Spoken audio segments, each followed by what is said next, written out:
So today we are talking about how Trump manipulates the unconscious mind. And this is something that you probably were wondering when you probably have friends or family. And you might be wondering, how the hell can they be falling for the utter lies that come out of Trump's mouth? How can they have fallen for this? So what's really important today is that we're going to be talking about not just Trump in general, but the concept of your unconscious mind being manipulated.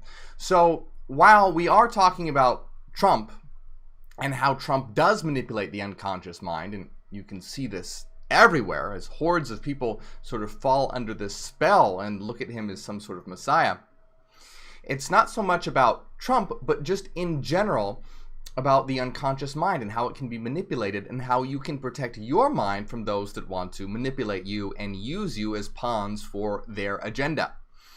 And so the reason why that we're even talking about Trump is because Trump is just such a good example for understanding this. And this has a lot to do with self-actualization, because if you are an actualized individual and you're working on actualizing your higher self, which means integrating your unconscious mind into your consciousness, then you are going to be protected against this kind of manipulation. So we're going to be talking about the shadow self and the power self specifically, and how Trump uses and manipulates your shadow self and manipulates your power self. I mean, not you specifically, but the world in general. How he taps into and manipulates these archetypal patterns. Now, of course, he's not doing this consciously. He doesn't know that he's doing this. He's not smart enough to even comprehend the concept of an archetype. However, it doesn't matter. You don't have to be conscious that you're doing it to be able to do it. And he has done it very well. This is why he has so many supporters, because he has activated and takes advantage of shadow self-projection and power self-projection, and gets people to do his will and follow his narrative based on unconscious processes. And this is why you have hordes of people falling for this, because the vast majority of individuals aren't even aware of the unconscious mind, let alone have integrated it. So what we're going to be looking at today is how to become actualized and make your unconscious conscious, so that you can be very on guard to anyone who wants to, again, use you for some kind of political gain or any kind of gain where they are stripping you of your will and injecting their will into it. So the first thing that we have to ask is, I know that probably many of you are familiar with this, but the first thing that we have to ask is what is the unconscious? Because we're talking about the unconscious mind versus the conscious mind. And while you guys are probably familiar with this, we do have a lot of newcomers here, and there are quite a few people who are even unaware that the unconscious even exists. So your conscious mind is, your sort of kind of your field of awareness, what's going on, what you're aware of that's going on in your mental processes right now. You're aware of your current thoughts and your feelings and emotions and everything that you're sort of aware of right now. That's what's going on in your conscious field. Now, memories that aren't in your consciousness right now, but could be pulled up easily, we might say that's preconscious. You're not thinking about, let's say, the birthday that you had last year, but you could pull those memories up easily, most likely. You could pull those up. So those are your preconscious. What we might say preconscious. You could pull them up easily. Now, your unconscious mind, now that's full of repressed feelings, hidden memories, things that might be too painful, embarrassing, or shameful, things that have been, that are too distressful for your conscious mind to face, and so they get buried. That's something that is filled with your unconscious. But your unconscious is also a vast reservoir for mental processes that run sort of behind the scenes that make everything work. If you think of a computer, or even like your smartphone, if you open your smartphone, there's everything that you can see, right? There's all your apps, everything that you can tap on. That's sort of like your consciousness. If you're thinking about your smartphone, your consciousness is everything that you see on your home screen. It's the things that you tap on, your apps that you can start. The unconscious is sort of like the operating system. It's the code and the processes that run in the background and guide everything. And you're not even aware, you're not aware of the code. You're not aware of all these processes running in the background, but they're there and they're doing it. And that's sort of your unconscious. Your unconscious has all these processes running in the background that directly affect how you operate, even though you're unaware of them. Just like a computer operating system or your smartphone operating system runs in the background, but it dictates how the phone runs. Now, it's really important to become aware of these unconscious processes, because if people can hack into your unconscious, it's sort of like hacking into your operating system, and then they can control your consciousness without you even being aware of it. You'll think that it's you, but it won't be you. It'll be someone that has hacked into your unconscious. Carl Jung says, until you make the unconscious conscious, it will control your life and you will call it fate. So these unconscious processes will control your life. So you want to become aware of it. Just like, it's sort of like becoming the programmer of your own mind. If you were to become aware of the coding of your own operating system, well, you could have a lot more control, right? So it's about becoming the controller of your own mind so others can't hack into it and manipulate it. So that's kind of a very brief rundown of the unconscious, but we're now going to be looking at those certain processes, okay? These patterns that run in the background are called archetypes. Archetypes are those certain chunks of code, certain patterns that have a certain role. They have a certain purpose, a certain function. Just like in a computer operating system or your smartphone operating system, there's certain parts of the code that handle different processes. One part of the code might handle your camera functionality. Another part of the code might handle what happens when you delete files. Another part of the code might, sort your photos, right? You have these different chunks of code that handle different things. So archetypes are patterns in your unconscious mind that have a certain role for you as an operating mind and guide and affect your conscious life. And some of these very, very powerful archetypes or patterns, right, we're going to be looking at the shadow self and the power self. All right, these are very powerful programs, very powerful archetypes, and these are the ones we're going to be looking at because these are the ones that Trump manipulates to be able to get people to go along with his narrative and fall in line and, eat up all the toxic garbage that comes from his mouth. So that's what we're going to be talking about today. So as I sort of was saying, this video isn't really a political video. This is more about your unconscious mind, and Trump is just such a great example. So we talked a bit about the unconscious and the archetypes that reside in there. These are functions that run in the background and control your life, even though you're unaware of them. And we're going to be talking about the shadow self and the power self. So let's talk about the shadow self. What is the shadow self? I know many of you probably know this already, but for those who are new, the shadow self is an archetype. It's a program, it's a pattern that runs in your unconscious. And so what is the shadow self? It is a reservoir that you are unaware of that contains all the parts of your ego self that were repressed because they were deemed unacceptable by society, or some other reason they were too painful and for your conscious mind, or it caused conflict in society, so it was repressed. So there are many examples of this. Religion causes a great one. So if you are indoctrinated into a religion, let's say it's Christianity, you are taught certain things are sinful. Maybe dressing a certain way, behaving a certain way, sexuality, certain kinds of sexuality. You are told these things are wrong. So even though they may be part of you, it causes conflict, right? Because your religion tells you it's wrong. People will tell you you are a sinner if you engage in certain activities. So what happens is that your conscious mind, because it causes conflict, represses it into your unconscious, and this becomes your shadow self. So every person has a shadow self, and it's universal in that way. However, it's also particular in that every person's shadow self is different. So think of the shadow self as a container, and every person has this container, but what's in the container is different for each person.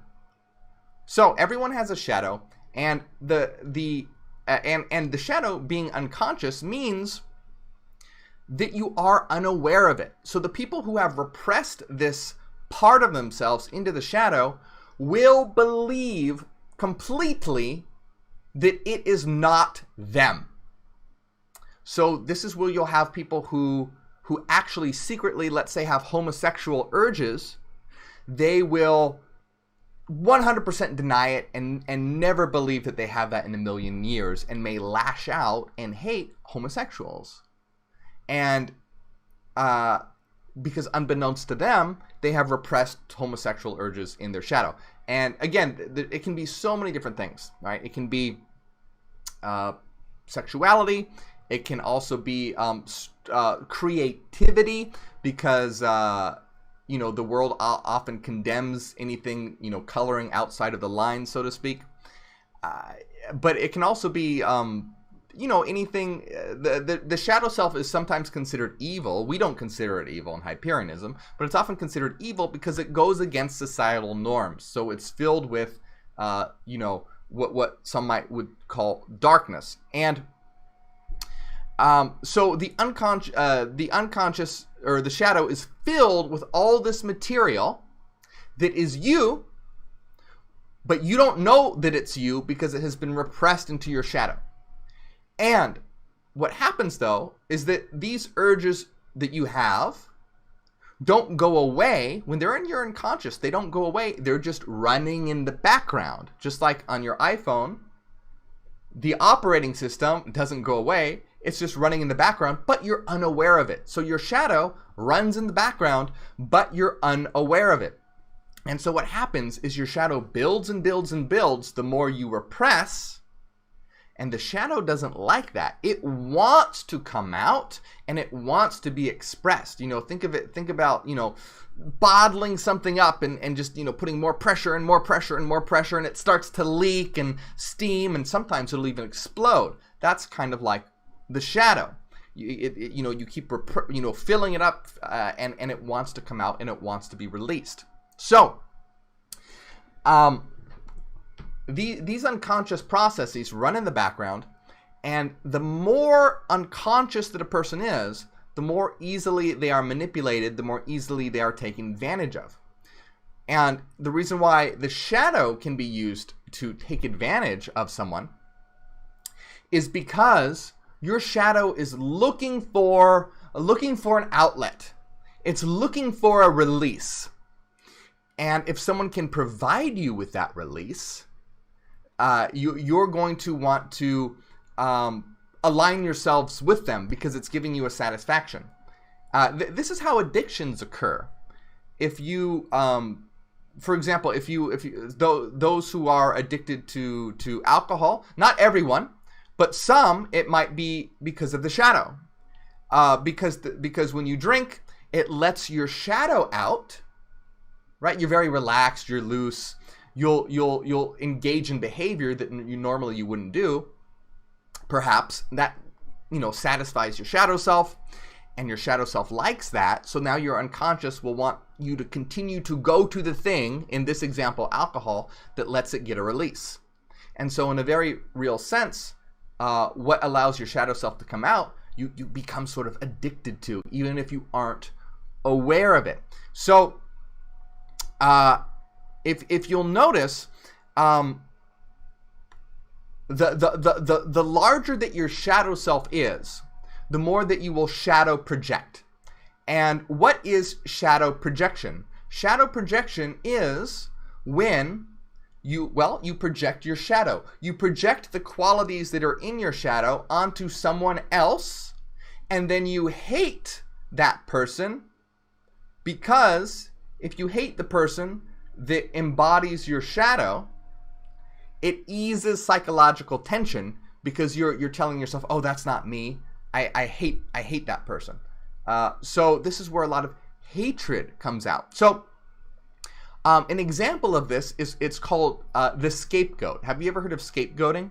Well, scapegoating actually is originates as a Abrahamic religious practice. It's actually in the Bible. So what is a scapegoat? Well, what they would do is that they would take a goat and they would transfer all the sins of the people onto the goat, right? They would do this ritual where they would, project ritualistically all the sins of the community onto this goat, and then they would, exile the goat, banish it from the city. Some commenters said that at some point they would even kill it, but mostly it would be exiled. And then so you have the scapegoat where you're putting all of the shadow content, transferring it to the goat, and then eliminating it. And this is a ritual where you are and this eases, because now you're like, oh, I'm being ritualistically eliminating something that represents your shadow will ease you, because it lifts that idea that it is you. And we can see this. Another good example is, again, religion is such a good example. You see this in like the Crusades. You see this in witch burnings. You see this in persecutions of pagans, right? Let's go back in history to the medieval times, for example, in witch burnings, or just persecuting pagans. So you have those who are religious, who are filled with sinful urges and desires, but they're told it's wrong, and so they repress it, right? So people repress their urges because it's sinful. So what happens? Well, they shadow project. What does that mean? It means then they will say, look at that dirty sinner. I am going to eliminate them and remove them. Okay? So this is how you get, persecution of pagans and witch burnings, because instead of acknowledging that they have sin in themselves, that is, they have urges in their shadow, instead of acknowledging that and dealing with that, they project it onto others and then want to eliminate the other to further reinforce in their consciousness that, oh, that's not me, that's gross, I don't stand for that. That's what shadow projection is. That's what scapegoating is. So, what does this have to do with our, talking about manipulating the unconscious and using Trump as an example? Trump is huge at taking advantage of people's shadow and scapegoating. So, you can see this in Trump's condemnation of the other, right? Where he talks about, he's so degrading to, foreigners, people of a different race and things like this. It's because you're transferring shadow onto an other, like, oh, it's all, it's the foreigners that are coming in and doing, it's them. And so this is serving as the scapegoat for those who have a huge shadow to project onto an other and ease their own psychological tension. And that, sort of becomes intoxicating, because you're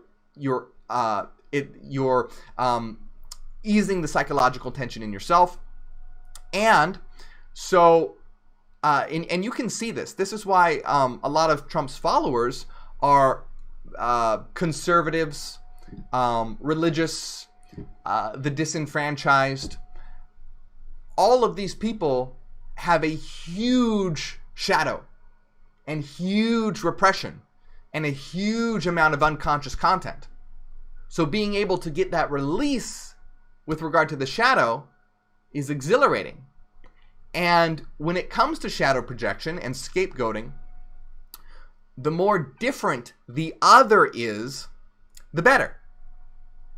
If it's someone who looks different, a different race, a different sex, a different gender, a different culture, the better, because it just further reinforces It increases the illusion that the evil is not what you are. And Trump takes advantage of this, and it's horrible and it's disgusting. So anti, with regard to, you can see it everywhere with regard to LGBTQ and people of a different race and foreigners and all this sort of thing. And creates this other, and this allows people to go, this allows for huge shadow projection and scapegoating where, now I can transfer my own evil onto another, and they're so different from me. In their mind, it reinforces that the evil is not them. It reinforces that illusion. Now, there's this great quote here by psychoanalyst Erich Neumann. And Erich Neumann says, "The fight against heretics, political opponents, and national enemies is actually the fight against our own religious doubts, the insecurity of our own political position, and the one-sidedness of our own national viewpoint." So, it's all of their own securities, right? All of their own doubts, all of their own securities, all of their own lack. Instead of acknowledging it, they engage in a fight and against political opponents, heretics, and the other. And the more different they are, the better, because it further reinforces that it's not them. And so once again, you'll notice that many of his followers follow a mainstream religion, or they're white supremacists, or they're conservatives. Now, why? Well, because they have the largest shadow, the most repressed unconscious. And this is an important point to talk about here, is that, so this is how he takes advantage of the shadow. But not only that, okay, he also takes advantage of the power self. So he has these two archetypes that he's manipulating. One is the shadow self, and the other is the power self. So you'll notice that a lot of the followers that he attracts have huge shadow selves, big shadow repression going on, but also it's the power self that he manipulates. And you'll notice that it's the he'll attract those that feel the most powerless and the most disenfranchised. So we talked a little bit about the shadow self. Now let's talk a little bit about the power self. Another one of these archetypes, unconscious patterns that Trump uses to his advantage to radicalize people and get people on his side. So the shadow self is all the parts of you that you have repressed into your unconscious. What is the power self? Now, the power self is simple, but it's a bit difficult to articulate. Basically, what your power self is it's the part of you that is very, it's your energy, it's your inner will, it's your, divine strength, so to speak. It is, if we're talking about the higher self, it's sort of the fiery core of the higher self. And a great way to understand what the power self is think about people that you really admire. Think about characters in a movie that you think are amazing. Like, wow, they're so powerful. Wow, they're so inspirational. So what's happening is you're engaging in power self projection. What power self projection is when you're projecting your own inner power onto someone else. So when you admire someone and there's nothing wrong with admiring someone, by the way, but I'm just giving this as examples to understand what your power self is. When you like there's character in the movie, you think, oh man, that character's so powerful, so amazing. What's happening is that's actually you. that is yearning to actualize. You're yearning to be that power. That's what's in your unconscious that wants to come out, that power.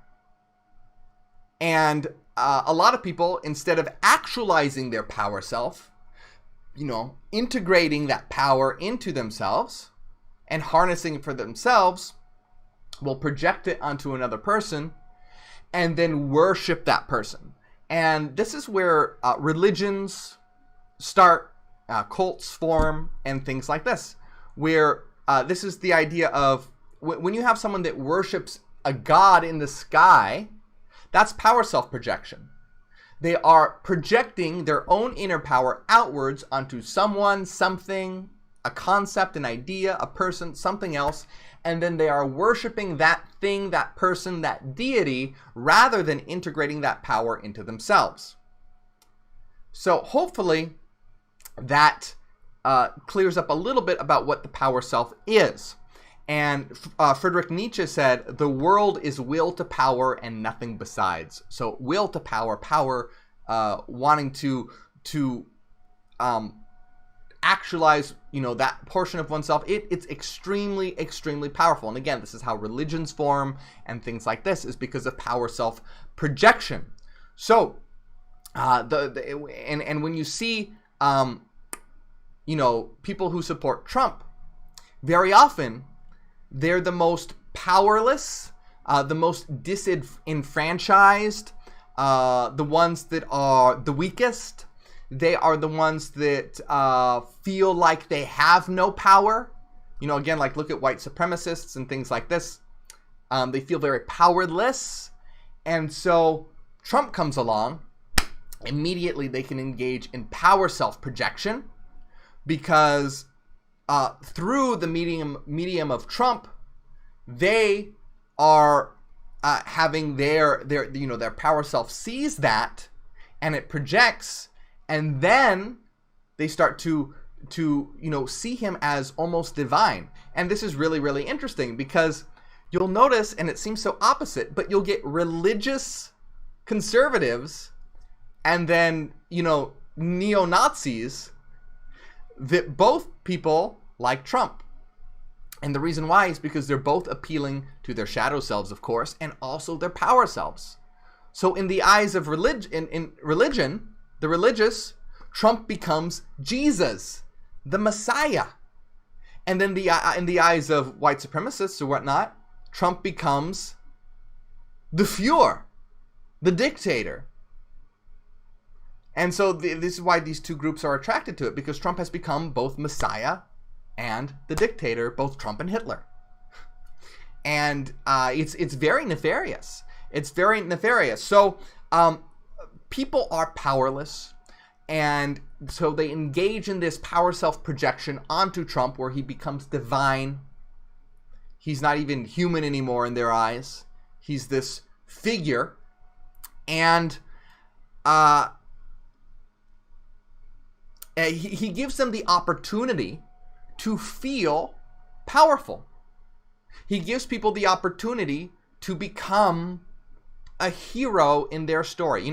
For them, they're just having this everyday life. They feel very powerless. They feel disenfranchised. Then Trump comes along, and then conspiracies like Q, and then they have the opportunity, wow, I can be a part of something where, I'm the hero now, and I can fight the evil leftists, or the evil, they create this, other. And so, you have the shadow self-projection in the other, in the left, or communists, or Antifa, or whatever, right? That's where the other and shadow self-projection comes in. And then you have power self-projection, and wow, Trump is this Messiah, and now I can feel powerful. I can be a hero. I can, crusade against the other, and Trump is my, divine leader in this battle. So you see how it's so nefarious, and Trump takes advantage of the shadow self and the power self. Now, of course, he doesn't know that he's doing this. He is not smart enough to know that. But this is why it's so powerful, and why, when you see friends and family and whatnot who fall for this, And you go, how could they fall for this? Anyone with any sense of conscious reasoning would understand that it's so faulty. But it's because they're not using conscious reasoning. It's because they are being run by the unconscious, and the unconscious will overpower consciousness and override it. Right? Just like the operating system that runs in the background, if you can get control of the operating system, you can control the consciousness, you can control the programs, the things, you know, the functionality of the system. So that's why people fall for this, is because it is bypassing consciousness and manipulating the unconscious in the form of the shadow self and in the form of the power self. Now, if you'll notice, what Trump has done is Trump himself has become a living archetype. And what do I mean by a living archetype? Well, again, we said that an archetype is a program that people tune into. That's in the. But remember, the world is a mind. Right? We know that we exist in a shared dream, and the world is a mind. So Trump has become a living archetype. Well, what does that mean? It means Trump himself has become a pattern, a program, and then all his followers tune into the Trump program. And then you'll notice that you'll see a lot of his followers. They're like mini Trumps. They're like Trump clones. They just mimic everything he says. They become like him. They just parrot back the same things. They become little Trump clones. It's because Trump has become an archetype, and they've tuned into that archetype. They've tuned into that pattern. Now, becoming an archetype is not a bad thing in itself, just like an operating system isn't a bad thing in itself. You need them to run. And in Hyperionism, we want Hyperions to work on becoming living archetypes themselves, so that instead of turning people into slaves and clones, we can broadcast the program, right, the pattern, for people to actualize themselves. And see, that's the difference between things like Hyperionism and what Trump proposes. Trump is a negative archetype in where he turns people into sort of like clones and minions, where what we want to do is we want to empower people so that Hyperions become living archetypes themselves, and then this program ripples across the world so that others can actualize themselves. So it's a pattern of freedom and actualization rather than a pattern of bondage and manipulation. But what happens then, so what Trump has done is Trump has really become identified with his power self.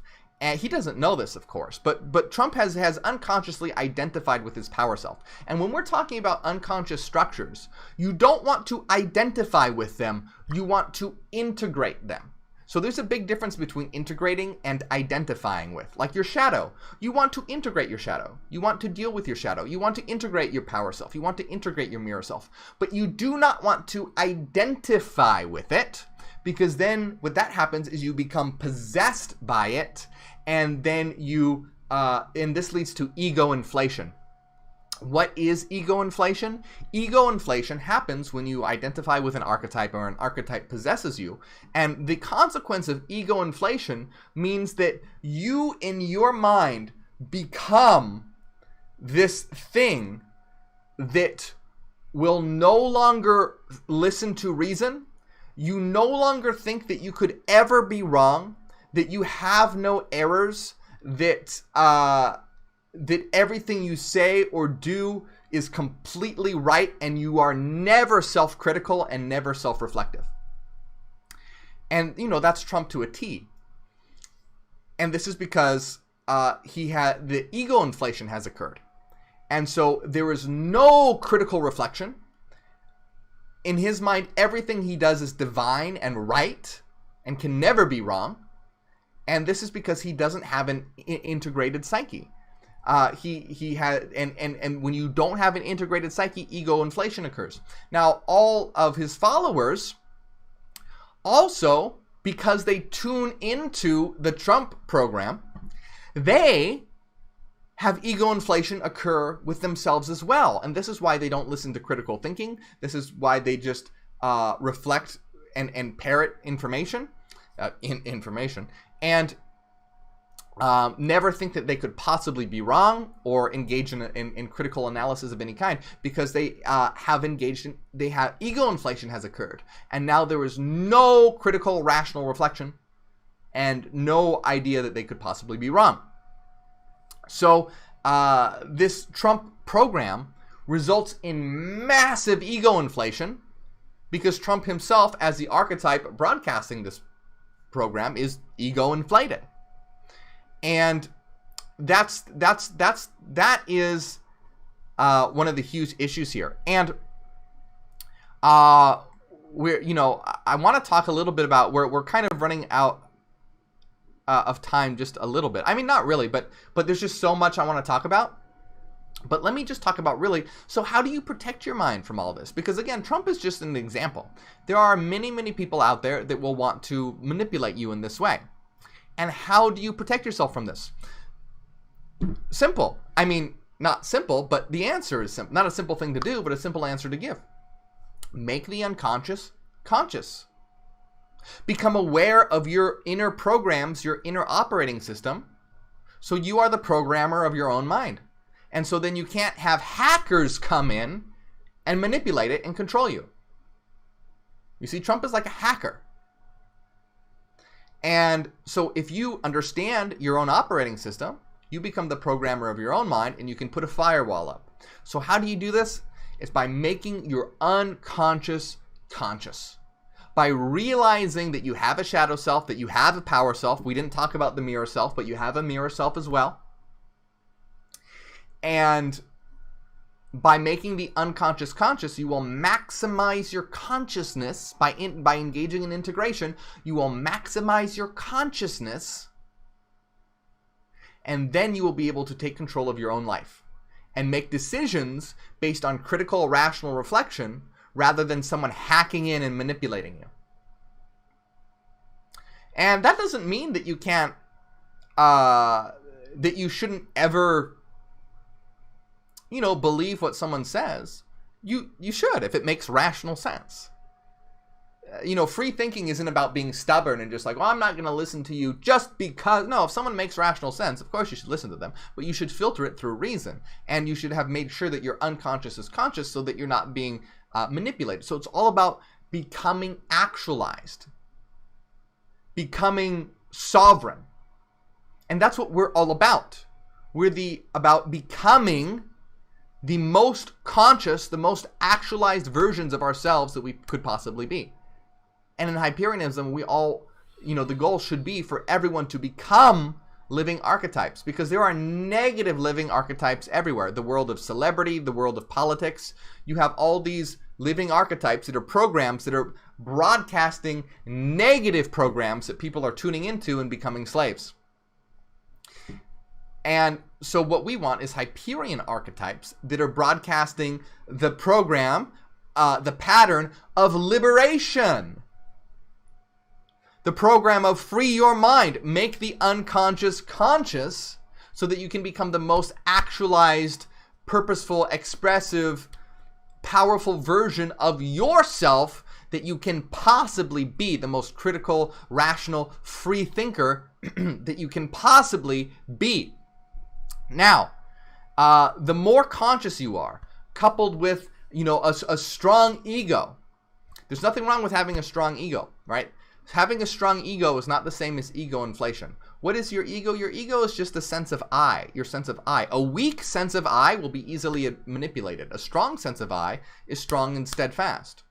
So the more conscious you are, the stronger sense of I, of an ego that you have, the less susceptible that you will be to unconscious manipulation. And this is why New Ageism is really dangerous, because it seeks to eliminate the ego, and which is really unfortunate, because that will open you up to a huge amount of manipulation that goes on in New Ageism all the time. And ironically enough, this will result in ego inflation, which is really funny, because they're all about eliminating the ego, but it will ultimately result excuse me, an ego inflation where you think that you're right all the time, you won't listen to reason, and you're just bound to your beliefs unquestioningly.